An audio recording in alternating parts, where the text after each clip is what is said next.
आपण जेव्हा मेडिक्लेम काढतो किंवा आपलं काही मेडिकल कव्हरेज असतं तेव्हा आपल्याला एखादी गोष्ट अशी लक्षात येते की ज्यामुळे आपल्याला वाटतं की आपलं कव्हरेज जास्त असलं पाहिजे. अशा वेळेस काय केलं पाहिजे? दोन गोष्टी असतात. एकतर आहे ती पॉलिसी आपण एन्हान्स करू शकतो किंवा आपण टॉपअप मेडिक्लेम घेऊ शकतो. या दोनमध्ये नेमका काय फरक आहे समजून घेऊया आजच्या व्हिडिओतून. नमस्कार, मी स्वरदा कुलकर्णी. स्वागत आहे तुमचं माझ्या यूट्यूब चॅनलमध्ये ज्याचं नाव आहे आस्क स्वरदा.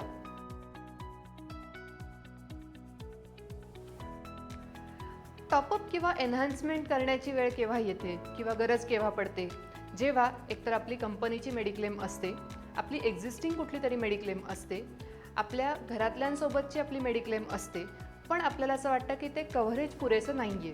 त्यावेळेला आपण या दोनपैकी एखाद्या पर्यायाचा विचार करू शकतो. सुरुवात करूयात टॉपअप मेडिक्लेमपासून.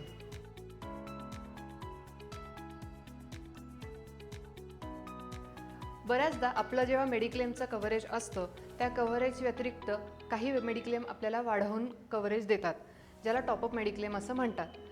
कंपनीचं बेसिक पॉलिसी आपली कितीचीही असो, कुठलीही असो, जर आपल्याकडे टॉपअप मेडिक्लेम असेल तर कंपनीचा नियम असतो की बेसिक क्लेम तुम्ही कुठूनही कसाही घ्या, उरलेला क्लेम आम्ही तुम्हाला देऊ. याला टॉपअप मेडिक्लेम असं म्हणतात. साधारणपणे सगळ्याच कंपन्यांमध्ये टॉपअप मेडिक्लेम ऑफर केली जाते. आता याचे फायदे काय काय ते आपण समजून घेऊ. सगळ्यात महत्त्वाचं, आपल्या बेसिक मेडिक्लेमपेक्षा टॉपअप मेडिक्लेमचा प्रीमियम कमी असतो.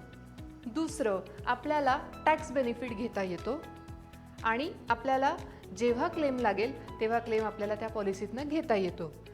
वाईडर कव्हरेज मिळतं, म्हणजे आपलं जर 3 लाखाचं बेसिक कव्हर असेल तर 7 लाखाला प्रीमियम खूप कमी पडतो आणि एकूण कव्हरेज आपलं 10 लाखाचं होतं.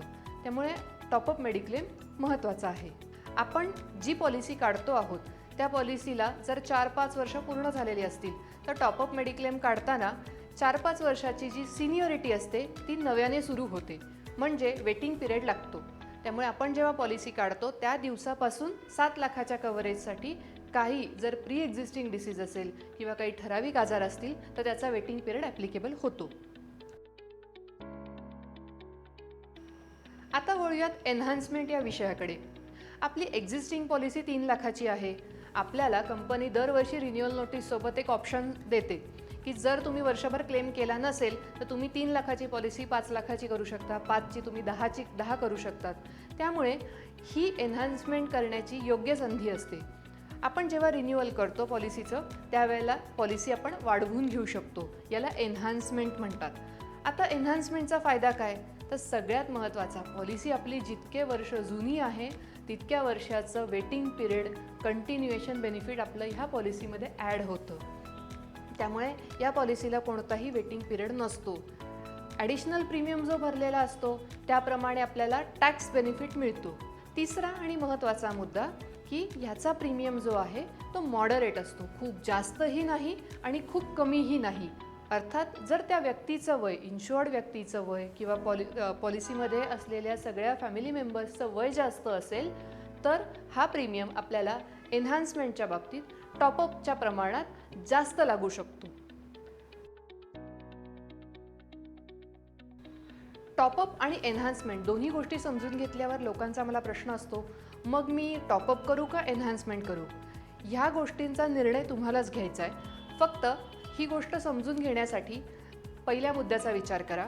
जर तुम्हाला प्रीमियम जास्त वाटत असेल तर तुम्ही एन्हान्समेंटपेक्षा टॉपअपला प्राधान्य देऊ शकता, कारण टॉपअपचा प्रीमियम पर्यायाने कमी असतो. दुसरं, वेटिंग पिरियड. आपली जुनी पॉलिसी असेल तर त्या पॉलिसीजमध्ये एन्हान्समेंट केली तर वेटिंग पिरियडचा मुद्दा आपोआपच कमी होऊन जातो आणि टॉपअपच्या पॉलिसीमध्ये मात्र वेटिंग पिरियड नव्याने लागू होतो. त्यामुळे जर पॉलिसी जुनी असेल तर एन्हान्समेंटला प्राधान्य द्या आणि प्रीमियमचा इश्यू असेल तर टॉपअपला प्राधान्य द्या. आजच्या व्हिडिओत आपण बघितलं टॉपअप मेडिक्लेम म्हणजे काय आणि एन्हान्समेंट मेडिक्लेम म्हणजे काय. या दोनमध्ये काय फरक असतो, ती आपण कधी घेऊ शकतो, कशी घेऊ शकतो आणि ती घेताना कुठल्या कुठल्या गोष्टींचा विचार केला पाहिजे. इन्शुरन्सविषयी अधिकाधिक माहितीसाठी आणि तुम्हाला पडणाऱ्या प्रश्नांची योग्य उत्तरं मिळण्यासाठी माझं यूट्यूब चॅनल लाईक, शेअर आणि सबस्क्राईब करायला विसरू नका, ज्याचं नाव आहे आस्क स्वरदा.